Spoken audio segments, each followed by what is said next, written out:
A couple of months ago, I uploaded a YouTube short in which I claimed that if the buildable figure General Grievous was 3 studs shorter, he would be perfectly in scale with the UCS Luke's Landspeeder. And since then, I have been absolutely inundated with incredulous commenters asking me where I got my math from and telling me that I'm an idiot. Now, to be fair to them, a 30-second YouTube short doesn't exactly give me enough time to lay out all of the evidence.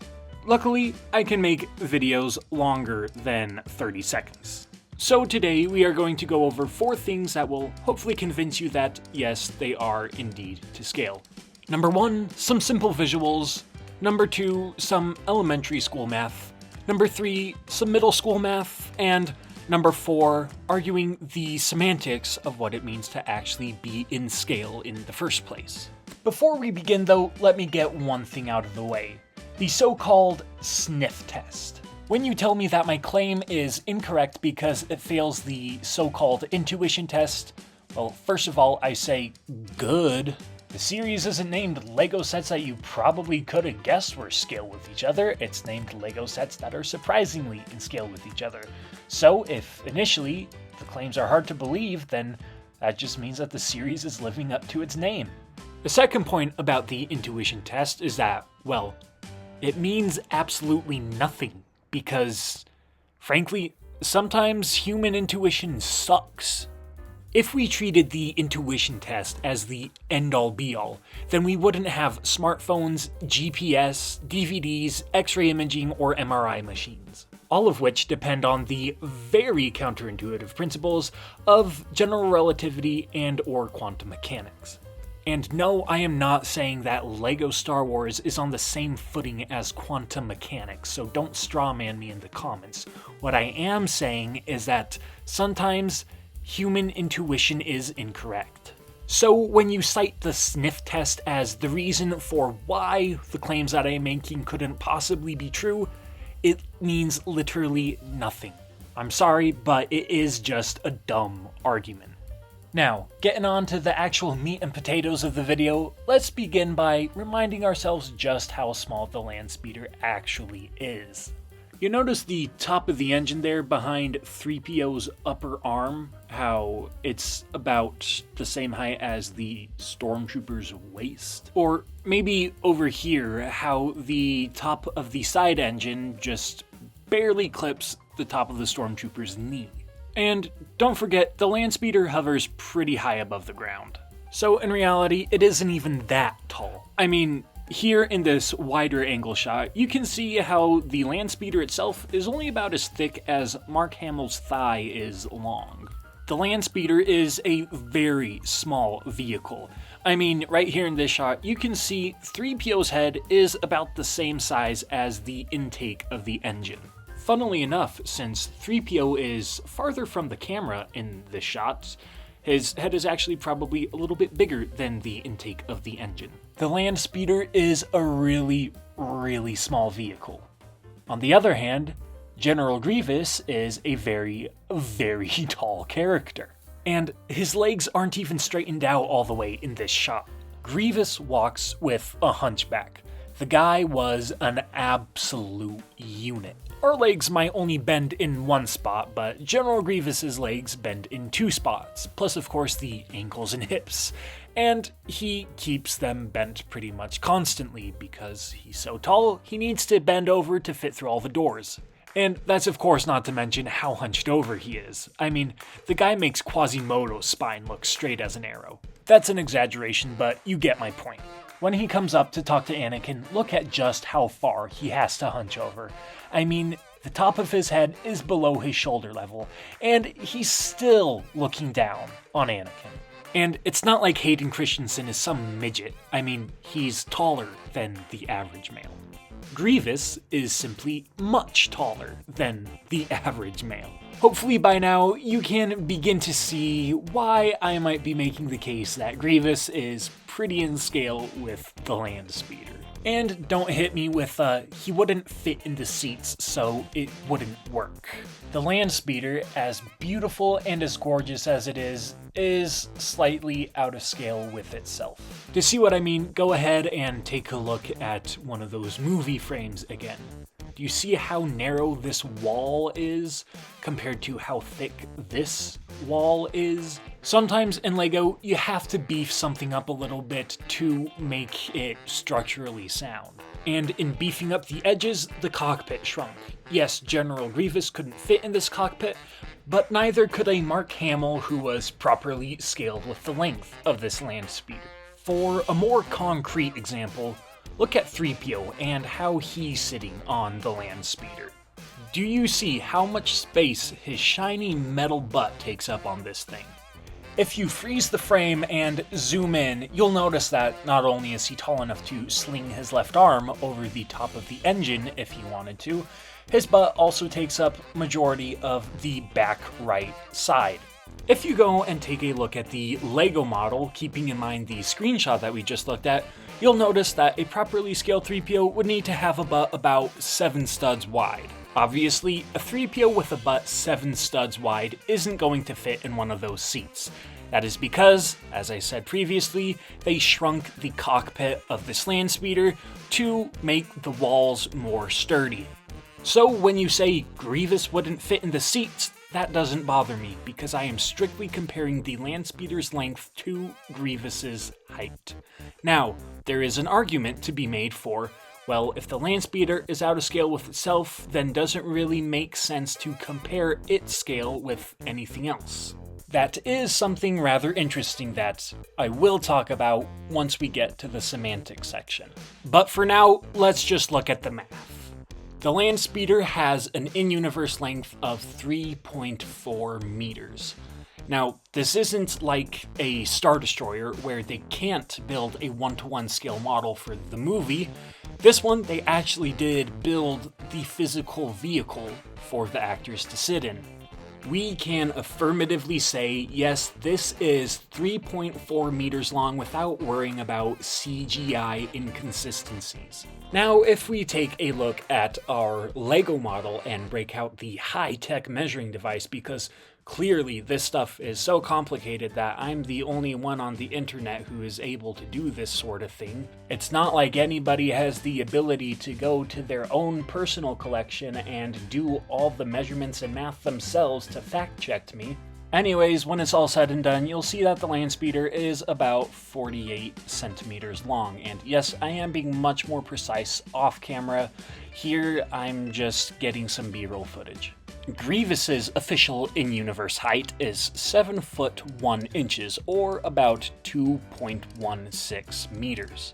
So, if we take the LEGO model here and straighten out his legs as far as they can go, we'll find he is about 33 centimeters tall. And no, you don't have to get it perfectly straight for the measurement, because that 7 foot 1 figure includes a little bit of slouch in and of itself. Alright, so let's go through the math. Grievous is 2.16 meters tall. The Landspeeder is 3.4 meters long. That gives us a height to length ratio of about 0.6353. Now, if we multiply that by the LEGO model's length, 48 centimeters, we'll see that a perfectly scaled Grievous should be about 30.49 centimeters tall. That means that our Grievous here is about 2.5 centimeters or 3.1 studs too tall. That means that if this Grievous was about 3 studs shorter, he would be perfectly in scale with the UCS Luke's Landspeeder. Now, there are some commenters who questioned whether 7 feet is the correct number for Grievous's height in the first place. Because if he was 7 feet tall, that would make him 12 feet tall. So, very poorly worded and self-inconsistent reasoning aside, he does bring up an interesting point. Contrary to what this commenter seems to believe, 7 foot 1 is well within the realm of human height. In fact, Shaquille O'Neal is 7 foot 1. However, with CGI characters, scaling can be inconsistent. The official numbers that Lucasfilm gives us might not be what we see on screen. If we are distrustful of Lucasfilm and want to be really thorough with this, we need to do the math for ourselves. So let's take his suggestion and freeze frame it here. I'm going to draw some line segments on Grievous to match up with his body. I'm going to draw this little blue rectangle here so that the bottom line segment is the diagonal of this rectangle. Dragging my cursor on the JPEG that I am editing, I find that the rectangle is 152 pixels by 135 pixels. So, using the Pythagorean theorem, that means that the diagonal here is about 203 pixels. Doing the same things for the other two diagonals, we find that they are about 422 pixels and 508 pixels, respectively. For this curved portion, we're going to approximate that as a quarter circle with a radius of 365 pixels. The circumference of a circle is 2 pi r divided by 4, since it's a quarter circle, we find that the quarter circumference is about 573 pixels. Now, none of this actually accounts for his head. If we want to figure out how much height his head adds, we can go ahead and take a look at another reference photo, and we'll find that his head is about 54% the length of his thigh. If we go back to the movie still, his thigh is diagonal number 3, so 54% of diagonal number 3 is about 277 pixels. Adding it all together, General Grievous in this movie still is just shy of 2,000 pixels tall. Now, if we measure that against how many pixels Ewan McGregor takes up in this still, adding on just a little bit of extra height to account for his slight slouch, we find that he is about 1,227 pixels tall. All in all, Grievous is just a little bit more than 1.5 Obi-Wan Kenobis tall. Ewan McGregor is 5'10", that's 70 inches. Which means that, according to our calculations, when General Grievous is fully erect, he should be about 113 inches, which is approximately 9'5". Like I said earlier, that 7'1" figure actually already accounts for some of Grievous's slouch. A completely, totally, no knees bent, unslouched General Grievous is over 2 feet taller. So, thank you, Mr. Commenter, for your suggestion of using a digital ruler. You were, in fact, correct. 7'1" is not his full standing height. He is actually closer to 12 feet tall than you insinuated. Anyways, now it's on to the actually interesting part of the video. The semantics of what it means to actually be to scale with something else in the first place. There are actually 2 points that I want to address here. Number 1, never fails. On all of my most popular episodes of Surprisingly Scale, I'll always get a comment that says something along the lines of, 1 stud longer, so they're not actually in scale, you're just lying. I get that 99% of the people who say this are just being deliberately obtuse, but for the 1% of you who aren't, let me lay it out for you. Lego is an imperfect system. You're working with an assortment of discrete bricks that lock together in a grid. It is extremely hard to get 2 Lego models perfectly in scale with each other. The point of the Surprisingly Scale episodes isn't to find Lego sets that are perfectly in scale with each other, it's to find Lego sets that are close enough to being perfectly to scale with each other that the human eye can't really tell a difference. Be honest with me. If the Playscale Star Destroyer was 1 stud shorter or 1 stud longer, are you really going to be able to tell a difference unless you break out a ruler? No, you're not. And if you say otherwise, you're full of it. When I say that Grievous would need to be 3 studs shorter to be perfectly in scale with the Landspeeder, that is less than a 10% reduction from his original height. 30.49 is 92% of 33. If you cube that, you'll find that a 3 stud reduction still results in about 80% of his original volume. For reference, this is what that looks like. The blue cube is exactly 78.87% the volume of the red cube.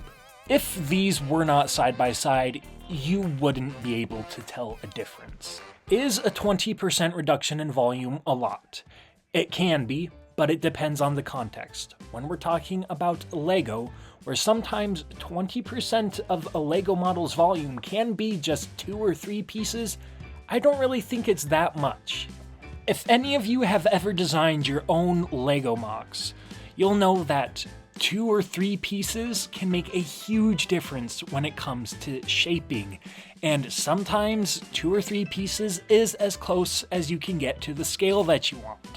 So I would personally argue that only 3 studs shorter is a perfectly acceptable margin of error, especially when you're talking about buildable figures. Unless you set them side by side right next to each other, 41 studs and 38 studs are not really going to look like that much of a difference. So no, I don't think that the 3 stud caveat makes these not to scale with each other.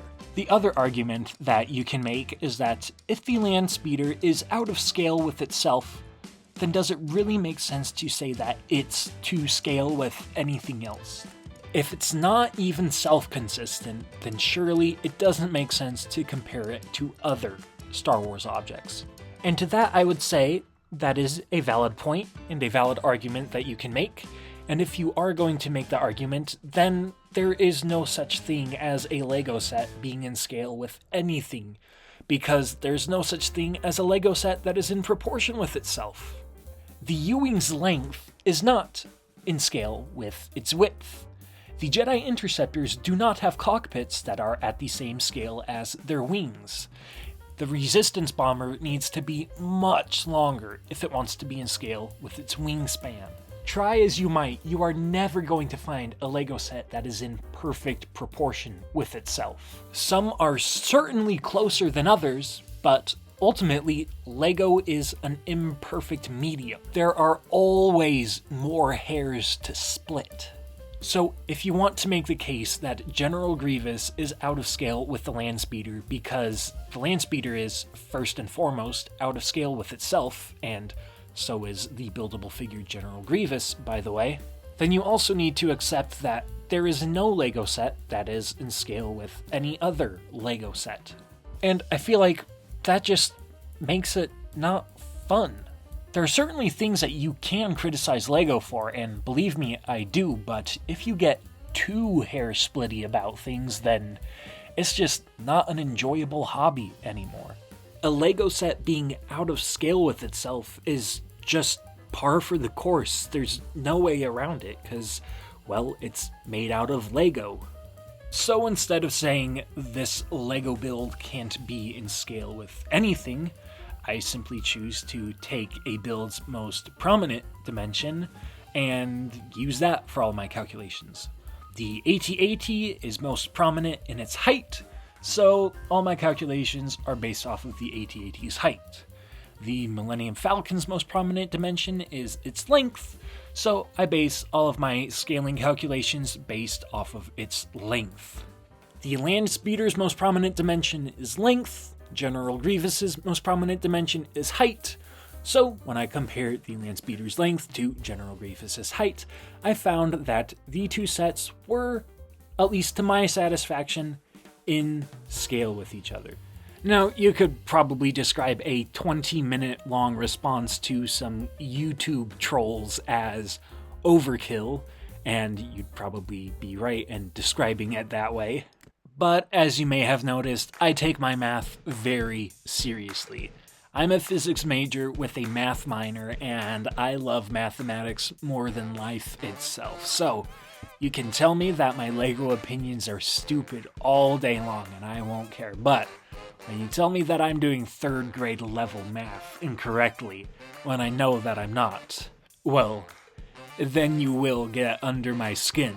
So now that I've told the entire internet how to piss me off, I figure maybe I should just stop talking and end the video right here. I'm gonna have more trolls in this comment section than on any other video I've made.